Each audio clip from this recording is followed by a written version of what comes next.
Mastering Bias Detection in English Reading. Hello, learners. Welcome back to our series on critical reading. Today, we're going to explore a very important aspect of assessing the credibility of sources, checking for potential biases. Biases can influence an author's perspective and potentially skew their representation of information, so understanding how to detect them is crucial for critical reading. So what is bias, anyway? Bias is a prejudice in favor of or against one thing, person, or group compared with another. It's important to note that not all biases are bad. However, they can impact how information is presented, making some aspects seem more or less significant than they truly are. Biases can come in many forms. Some common types of bias to look out for include 1. Confirmation bias. This is when an author favors information that confirms their existing beliefs and discounts information that contradicts them. 2. Selection bias. Here, an author may choose to only include data or information that supports their point, excluding anything that could counter their argument. 3. Bias by omission.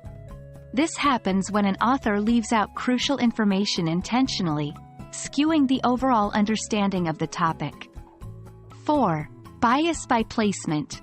An author might place more significant or favorable information in prominent places where it's more likely to be noticed. Now that we know what bias is and some common types, let's discuss how to detect it. 1. Question the author's intent. What is the author's purpose? Is it to inform, to persuade, to sell, to entertain? If an author's intent is to persuade or sell, the likelihood of bias is higher. 2. Identify the point of view. Try to figure out the author's perspective. What beliefs or values do they hold? Are they part of a particular group that might influence their view? 3. Look for emotional language. Bias often reveals itself through emotional language or charged words. If an author uses strong, emotive words, it's possible they are showing bias. 4. Examine the facts. Are the author's assertions backed up with credible sources, or are they merely presenting their opinions as facts? In order to truly master bias detection, you need to practice. When reading, make it a habit to ask yourself the questions above. With time, recognizing bias will become second nature.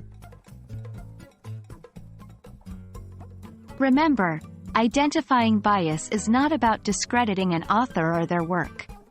It's about being an informed reader who can critically evaluate information.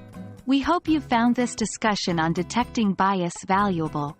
Until next time, keep practicing and happy reading.